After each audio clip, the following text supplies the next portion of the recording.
ராஜஸ்தான் அணிக்கு எதிரான ரஞ்சி டிராபி போட்டியில் நட்சத்திர வீரர் புஜாரா சதம் விளாசி சாதனை படைத்துள்ளார். இங்கிலாந்து அணிக்கு எதிரான டெஸ்ட் தொடரில் இந்திய அணியின் சீனியர் வீரர்களான விராட் கோலி, ராகுல், ஜடேஜா உள்ளிட்டோர் காயம் மற்றும் சொந்த காரணங்களால் விலகியுள்ளனர்.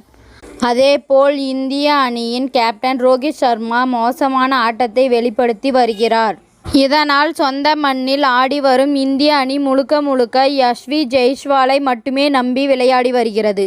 இதனால் விராட் கோலி அணிக்கு திரும்பும் வரை சீனியர் வீரரான புஜாராவை இந்திய அணியில் சேர்க்க வேண்டும் என்று குரல்கள் எழுந்துள்ளன. ஏனென்றால் ரஞ்சி டிராபி கிரிக்கெட் தொடரில் விளையாடி வரும் புஜாரா உச்சக்கட்ட ஃபார்மில் ஆடி வருகிறார். ராஜஸ்தான் அணிக்கு எதிரான போட்டியில் சௌராஷ்டிரா அணி முதலில் பேட்டிங் ஆடியது. இந்த போட்டியில் சௌராஷ்டிரா அணி 33 ரன்களுக்கு 2 விக்கெட்டுகளை இழந்து தடுமாறிய நிலையில் புஜாரா களம் புகுந்தார்.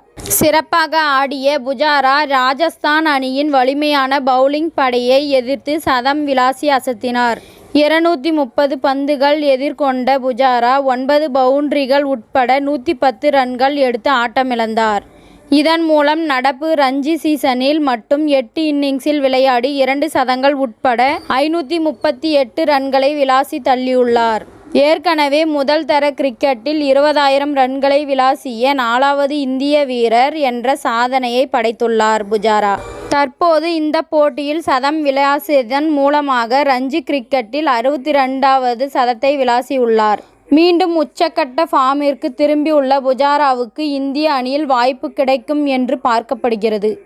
ஏனென்றால் கடந்த 2 டெஸ்ட் போட்டிகளில் மட்டும் இந்திய அணியின் 33 விக்கெட்டுகளை இங்கிலாந்து ஸ்பின்னர்கள் வீழ்த்தியுள்ளனர். சிரேஸ் ஐயர், சுப்மங்கில், பரத் உள்ளிட்டோர் ஸ்பின்னிங்களை எதிர்த்து விளையாடி தடுமாறி வருகின்றனர். இதனால் புஜாராவுக்கு வாய்ப்பு கிடைக்கும் என்று எதிர்பார்க்கப்படுகிறது. இத்துடன் இந்த செய்தி முடிவடைகிறது. நன்றி, வணக்கம். மீண்டும் அடுத்த வீடியோவில் சந்திப்போம். மேலும் இது போன்ற சுவாரஸ்யமான செய்திகளை உடனுக்குடன் தெரிந்து கொள்ள தமிழ் சிறை சேனலை சப்ஸ்கிரைப் பண்ணுங்க, பெல் ஐகானை கிளிக் பண்ணுங்க.